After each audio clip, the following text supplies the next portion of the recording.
Conto alla rovescia che è arrivato a 0 ed è tutto pronto per la terza corsa. Premi Ippogruppo Torinesi, la seconda prova del Tommaso Grassi Award Super Frustino. Sono in 10 al via l'1 Zebù, Risaia TRGF, Francesco Tufano, 2 Vien Rose, Enrico Bellei, 3 Zanna Bianca Bass, Gennaro Mitrano, 4 Unico Giasceba, Marco Stefani, 5 Vitton, Federico Esposito, 6 Success, Alessandro Gocciadoro, 7 Simon Barboi, Antonio Di Nardo, 8 01 MMG, Roberto Vecchione, 9 Ushuaia B, Edoardo Baldi, 10 Veronese, Santo Mollo. Allenamento completato, si ritrae Success, problemi per Vitton.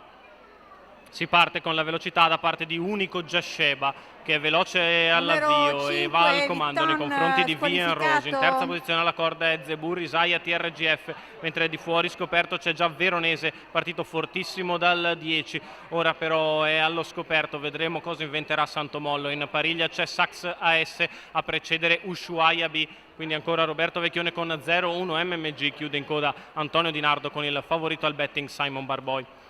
15 per i primi 200 metri di corsa, Unico Giasceba all'avanguardia nei confronti di Vien Rose. Lungo i birilli sempre Zebù, Risaia TRGF si è adeguato al ritmo esterno veronese, il quale accompagna Vien Rose. Fa la pariglia a lato del secondo in corda, Success che è in seconda pariglia a precedere Ushuaia B, 0-1 MMG. Sempre alla retroguardia Simon Barboi, 600 passati in 46,1.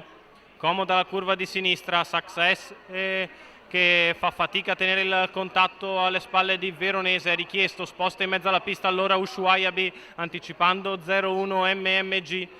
Prova ad accelerare il ritmo all'esterno ora anche Santo Mollo, che richiede Veronese per andare al lato di Unico Giasceba, il quale al momento però non si lascia avvicinare. È stato un 31 di secondo quarto, poi la curva in accelerazione in 15,2, Unico Giasceba in vantaggio nei confronti di Vien Rose, poi sempre Veronese all'esterno, Ushuaia B che ha preso la seconda pariglia precedendo 0-1 MMG e Simon Barboi che chiude sempre in coda. In vantaggio Unico Giasceba, il quale toglie i tappi, 14,5 alla dritta di là, 29,7 il terzo quarto, è in vantaggio e deve vedersela sempre con Veronese che presta all'esterno, prova a mettersi in terza ruota Ushuaia B, lungo la corda è richiesta invece Vien Rose, non sa dove andare Zebù, Risaia TRGF, la curva passata in 14,5 da Unico Giasceba che prova a svincolarsi da Veronese, sta facendo un numero all'esterno, poi Ushuaia B, Simon Barboi che fa l'arrivo in centropista, Unico Giasceba in vantaggio, Veronese che attacca, Unico che ancora una di margine, Unico Giasceba e Marco Stefani che sul palo si difendono da Veronese. Per il terzo sono in linea Zebù, Risaia TRGF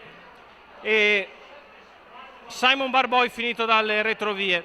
Unico Giasceba che in percorso di testa si difende da Veronese, soffre gli ultimi 20 metri, Marco Stefani lo richiede fino in fondo, ma dovrebbe essersi salvato almeno dalla nostra osservazione, anche dal replay sul palo è netto, Unico Giasceba al vincitore. Al secondo è Santino Mollo con Veronese, al terzo Simon Barboi che corre solo la retta d'arrivo, 10 punti per Marco Stefani e Unico Giasceba che mettono un tassello verso il race-off. Al secondo benissimo Veronese, al terzo Antonio Di Nardo che raccimola ancora importantissimi punti con Simon Barboi, 4-17 l'ordine d'arrivo della terza.